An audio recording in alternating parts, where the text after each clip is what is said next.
kepada antum semua mohon diperhatikan. Amalan ini merupakan amalan yang sangat ringan, mudah, tapi khasiatnya, manfaatnya luar biasa yang akan kita dapatkan. Amalan itu adalah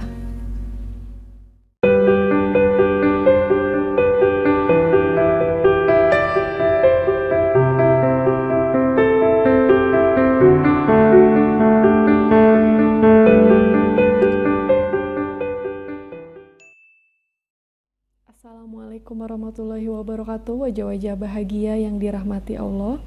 Pada video kali ini saya ingin membahas amalan dahsyat, hidup di dunia tanpa susah dan hidup di akhirat tanpa dosa. Amalan ini yang ingin saya sampaikan kepada antum semua mohon diperhatikan.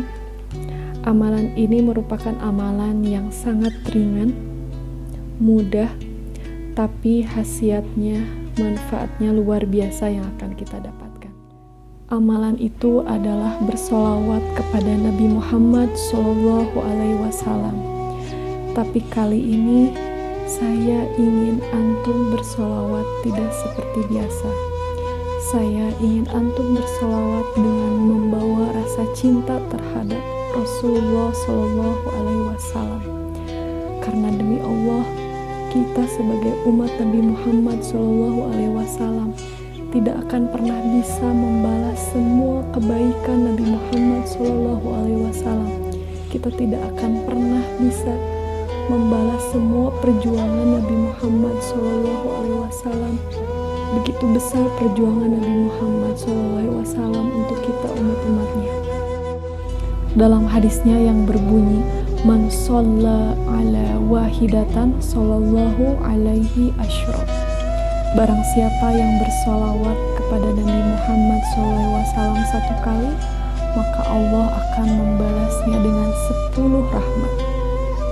Nabi Muhammad SAW adalah Nabi kebanggaan kita, rahmatan lil alamin, Nabi yang akhlaknya paling mulia, Nabi yang paling agung di mata Allah. Kita tidak hanya mendapatkan 10 rahmat, tapi kita dijamin akan mendapatkan syafaat di hari kiamat nanti. Semua berkeinginan mendapatkan syafaat. Semua berdoa untuk mendapatkan syafaat dari Nabi Muhammad SAW. Tapi apakah kita tahu semulia apa syafaat yang akan Nabi Muhammad berikan untuk kita? Tidak hanya umat Islam, pada hari kiamat nanti semua manusia, semua umat manusia, baik Yahudi, Nasrani, Hindu, Buddha, semua sangat mengharapkan syafaat dari Nabi Muhammad SAW. Syafaat apa itu?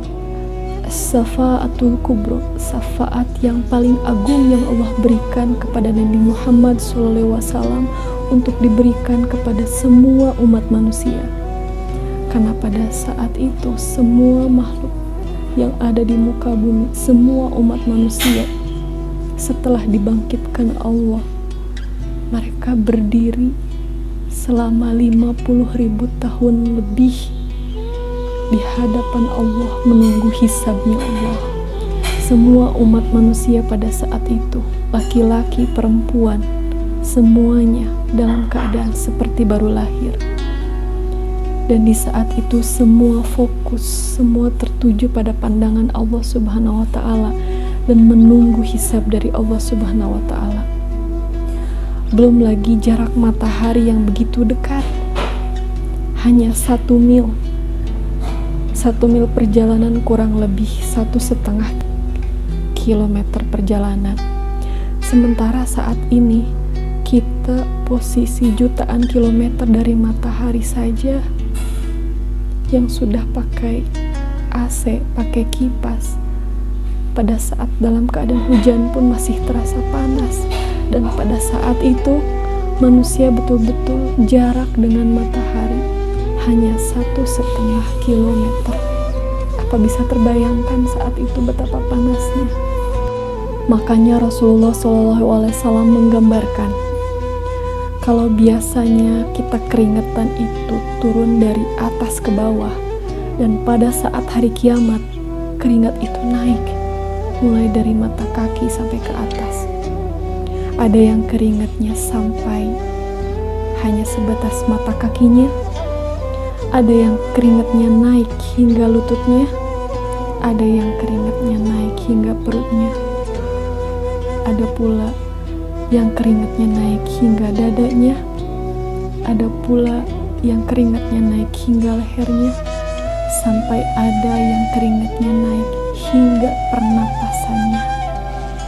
Betul-betul tersiksa, tidak bisa bernafas. Dan itu semua tergantung pada dosa-dosa manusia itu sendiri. Pada saat itu manusia mulai panik, mulai gelisah, mulai merasa tersiksa dengan keadaannya. Dan pada saat itu semua manusia mulai sibuk mencari pertolongan. Siapa yang bisa menolongku? Lalu semua manusia itu datang kepada Nabi Adam. Dan Nabi Adam menjawab, "Nafsi, nafsi, Allahumma salim, salim."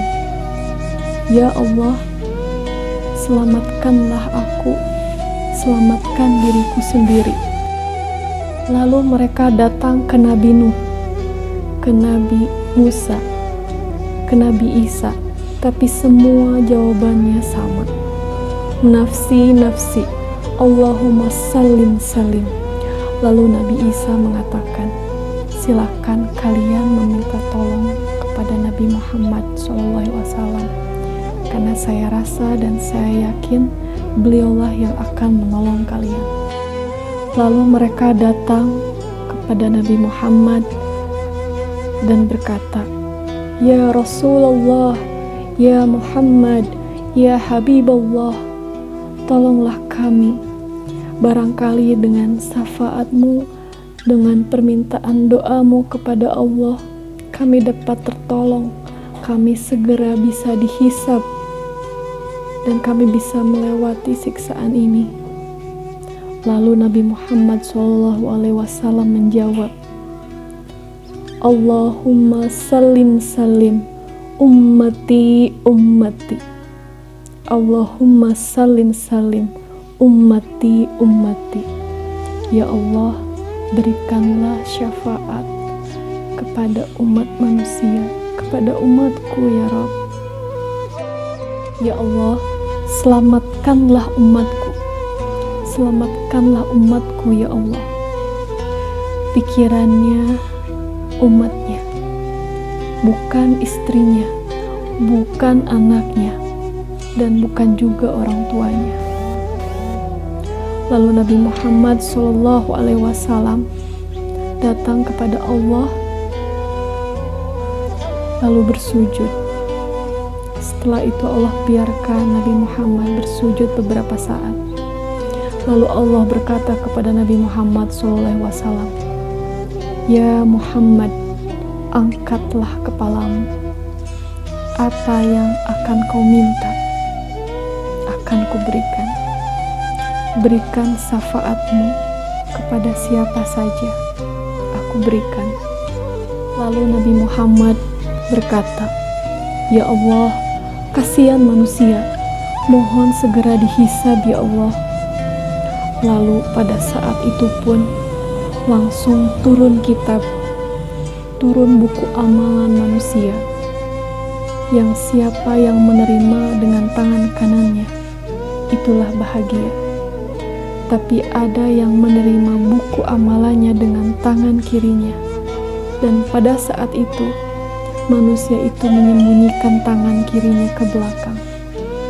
Tetapi buku amalan itu pun lari ke belakang mengikuti tangan kirinya, dan akhirnya buku amalan itu diterima dengan tangan kirinya. Mereka yang menerima buku amalannya dengan tangan kiri merasa malu, karena buku amalan itu adalah buku amalan yang terburuk, yang tidak pernah mereka inginkan. Lalu setelah itu dimulailah hisab satu persatu mendatangi Allah. Tidak ada saksi selain malaikat, selain tangan yang akan menjadi saksi, selain mata yang akan menjadi saksi, selain mulut yang akan menjadi saksi, selain kaki yang menjadi saksi. Tidak ada pengacara. Betul-betul hisab yang murni, pengadilan Allah yang paling adil, mahkamah konstitusi tertinggi di hadapan Allah pada saat itu. Lalu setelah proses hisab, semua melewati jembatan Syirat yang sangat tipis, yang sangat tajam, dan tidak terlihat sama sekali oleh manusia. Tapi Nabi Muhammad SAW sudah ada di depan. Nabi Muhammad sudah lebih dulu karena ingin memberikan pertolongannya untuk umat-umatnya, agar umatnya terhindar dari sisi kiri, sisi kanan yang di bawahnya betul-betul neraka jahanam. Nabi Muhammad memastikan tidak ada satupun umatnya yang tertinggal di neraka jahanam. Allahu Akbar. Maka sejauh mana kita bisa mengenal Nabi Muhammad SAW? Sejauh mana kita bisa mempelajari kehidupan Nabi Muhammad SAW? Sejauh mana kita bisa mengenal sunnah-sunnah beliau? Seandainya kita yang berada di neraka jahanam, kita masih ada harapan untuk mendapatkan syafaat dari Nabi Muhammad SAW. Oleh karena itu beliau berpesan kepada umatnya, perbanyaklah sholawat, terutama di malam Jumat dan di hari Jumat. Keutamaan di malam Jumat dan di hari Jumat adalah bersholawat. Kenapa hari Jumat dan malam Jumat? Karena di malam Jumat dan di hari Jumat Allah akan sampaikan salam kita kepada Nabi Muhammad SAW. Kalau saya harus sebutkan satu persatu apa itu manfaat dan kedahsyatan sholawat, itu lebih dari 100 manfaat. Bisa menghilangkan kesusahan, bisa menjadi penyembuh dalam kesakitan, bisa menjadi solusi dalam setiap masalah, bisa menjadi pengabul hajat-hajat, bisa menjadi jalan keluar. Posisi kita makin mulia di mata Allah dan di mata manusia.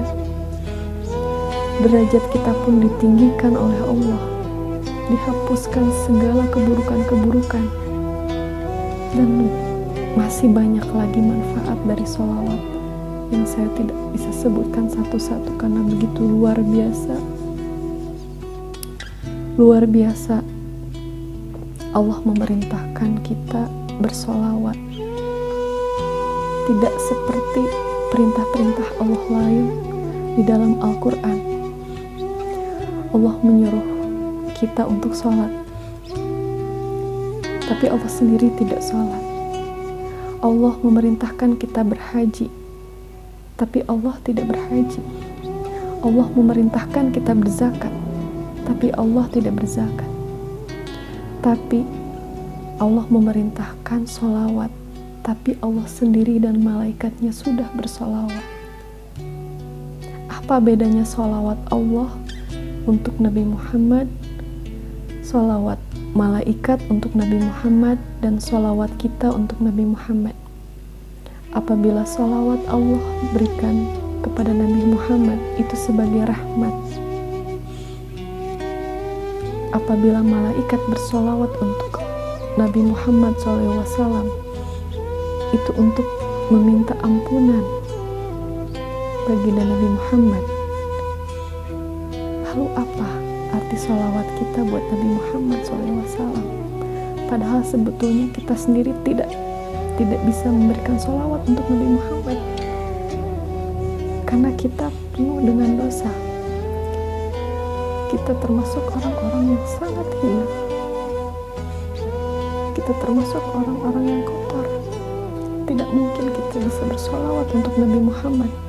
Lalu apa artinya solawat kita kepada Nabi Muhammad? Artinya adalah kita kembalikan lagi kepada Allah agar Allah bisa bersolawat secara terus-menerus kepada Nabi Muhammad SAW, memberikan rahmatnya secara terus-menerus kepada Nabi Muhammad SAW. Rasul SAW bersabda, tidak sempurna iman seseorang sebelum dia mencintaiku lebih dari pasangannya, lebih dari anaknya, lebih dari orang tuanya, bahkan mencintaiku lebih dari dirinya sendiri.